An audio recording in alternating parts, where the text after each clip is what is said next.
नमस्ते, उम्मीद करते हैं कि आप लोग बहुत ही अच्छे होंगे। बिहार में जो जाति प्रमाण पत्र बनाने का डॉक्यूमेंट लग रहा है ना, उसको यहाँ पे पहले की अपेक्षा जो है चेंज कर दिया गया है। जैसे कि मैंने आपको वीडियो बनाकर बताया ही था कि अब आपको बिहार में जो अपना जाति प्रमाण पत्र है उसके लिए अप्लाई करना है तो पहले केवल आधार कार्ड नंबर ही देकर या फिर आधार कार्ड को अपलोड करके अपना सर्टिफिकेट के लिए अप्लाई कर सकते थे। लेकिन अभी क्या है ना कि इसमें जो है आधार कार्ड के अलावा भी एक डॉक्यूमेंट देने पड़ रहे हैं जिसके माध्यम से ही आपका जाति प्रमाण पत्र बनेगा। इससे पहले मैंने जो है निवास को लेकर वीडियो दिया था, वो वीडियो नहीं देखे हुए आई बटन में है, उस वीडियो को देख लीजिएगा। सबसे पहले क्या करना है कि आपको जो है RTPS सर्च करना है तो आपके सामने serviceonline.bihar.gov.in का जो ऑफिशियल पोर्टल है देखने को मिलेगा, ओपन कर लीजिएगा। यहाँ पे सामान्य प्रशासन विभाग में आपको जाति प्रमाण पत्र अंचल स्तर पे क्लिक करके अप्लाई करनी होती है। उसके बाद ही आप ऊपर का सर्टिफिकेट अप्लाई कर सकते हैं। यहाँ पे अपना जेंडर बताएंगे, जो भी आवेदक है उनका नेम लिखेंगे और स्पेस प्रेस करेंगे तो ऑटोमेटिकली यहाँ पे हिंदी में हो जाती है। किसी प्रकार की गड़बड़ होती है तो उसको सही भी कर सकते हैं अपने हिसाब से। फिर यहाँ पे फादर का नेम लिखना है, उसके बाद यहाँ पे मदर का नेम लिखना है। ठीक है,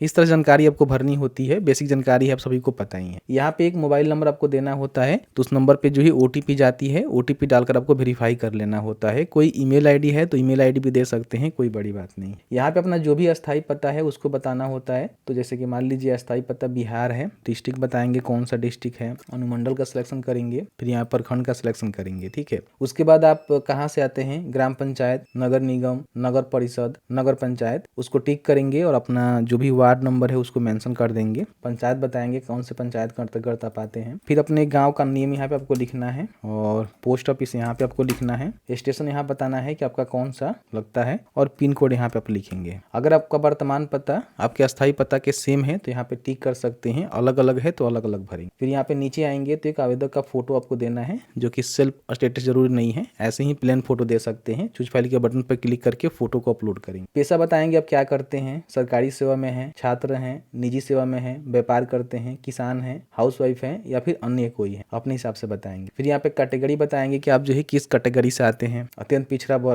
वर्ग, SC ST या फिर कोई गैर आरक्षित है, वो भी यहाँ पे अपना जाति बना सकता है। तो जो भी कैटेगरी से आते हैं उसका सिलेक्शन करेंगे और उसके अंतर्गत जो आपकी कास्ट है, जाति है, उसको बताएंगे। बाकी ये सब छोड़ सकते हैं, कोई दिक्कत नहीं है। यहाँ पे देखिए ये अपडेट आया हुआ है तो बताया गया है कि इसमें जाति प्रमाण पत्र के साक्ष्य हेतु आवेदक या फिर आवेदिका के पिता या फिर पूर्वज का अभिलेख समुचित माने जाएंगे। देखिए यहाँ पे साक्ष्य हेतु आपको डॉक्यूमेंट देना है। इसमें आप खतियान दे सकते हैं, जो आपके माता पिता के नाम से हो सकता है, पूर्वज के नाम से हो सकता है, दादा परदादा के नाम से हो सकता है। दान पत्र वाला कोई जमीन है तो वो दे सकते हैं। भूमि संबंधित और कोई दस्तावेज है जैसे कि रसीद है, केवाला है या फिर कोई प्रकार की डॉक्यूमेंट है जो प्रूव करता है कि हाँ आप इस जाति से आते हैं, वो दे सकते हैं। भूमिहीन वाले लोग हैं तो उनके पास अगर सरकार की तरफ से कोई जमीन आवंटित की गई है तो उसका अभिलेख दे सकते हैं। अन्य आपके पास कोई भी राजस्व अभिलेख है तो उसको दे सकते हैं, और नहीं तो राजस्व अभिलेखों की अगर मान लीजिए आपके पास जानकारी है ही नहीं तो उस स्थिति में स्थल निरीक्षण हेतु आग्रह करके आप सर्टिफिकेट के लिए अप्लाई कर सकते हैं। तो पहले की अपेक्षा थोड़ा सा टफ प्रक्रिया हो गया है। अब यहाँ पे केवल आधार कार्ड को डालकर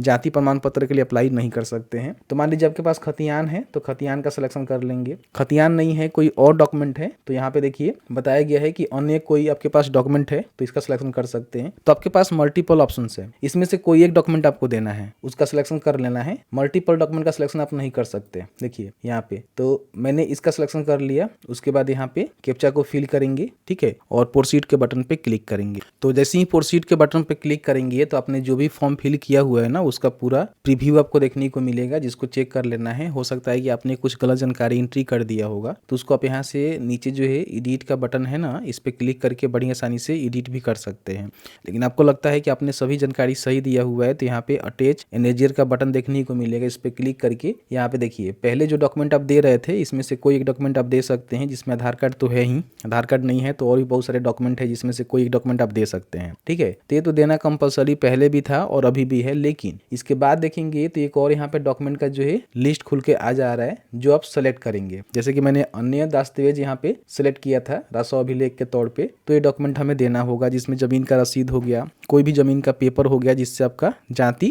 प्रमाण पत्र के लिए जाति प्रूफ हो जाए, जो आपके पूर्वज के नाम से होना चाहिए, पिता के नाम से होना चाहिए, तो आप यहाँ पे दे सकते हैं। तो उसको यहाँ पे अपलोड करेंगे। पहले ये देना नहीं पड़ रहा था लेकिन अभी देखेंगे तो इसको मैंडेटरी कर दिया गया है। देखिए यहाँ पे स्टार मार्क लगा हुआ है, इसको देना जरूरी है। तो दोनों डॉक्यूमेंट को अपलोड करेंगे स्कैन करके और सेव एनेजर के बटन पे क्लिक करेंगे। इसके बाद जो है फिर से आपको प्रीव्यू सेक्शन देखने को मिलेगा, प्रीव्यू को चेक करना है और लास्ट लास्ट में सबमिट कर देना है, आपका आवेदन जो है कंप्लीट हो जाएगा। आवेदन कंप्लीट होने के बाद इसकी वेरिफिकेशन होगी, कर्मचारी के द्वारा जो है सत्यापन किया जाएगा, फिर आपका सर्टिफिकेट इशू हो जाएगा। तो 10 दिनों के बाद सर्टिफिकेट आप यहीं से डाउनलोड कर सकते हैं। बीच में आपको अपने सर्टिफिकेट का जो स्टेटस है वो देखना है, तो यहाँ से आवेदन की स्थिति देखे के बटन पर क्लिक करके चेक भी कर सकते हैं कि आपका जो आवेदन का स्टेटस है वो क्या कुछ है। तो इस तरह से बड़ी आसानी से बिहार में जो अपना जाति प्रमाण पत्र है वो बनाना चाहते हैं तो बना सकते हैं। पहले केवल आधार कार्ड से ही बना लेते थे, लेकिन अभी क्या है ना कि यहाँ पे अब आपको एक्स्ट्रा डॉक्यूमेंट देने पड़ रहे हैं। आई होप आपको वीडियो अच्छा लगा है तो वीडियो को लाइक करें, शेयर करें, और आपके मन में कोई भी सवाल है तो हमें जरूर बताएं।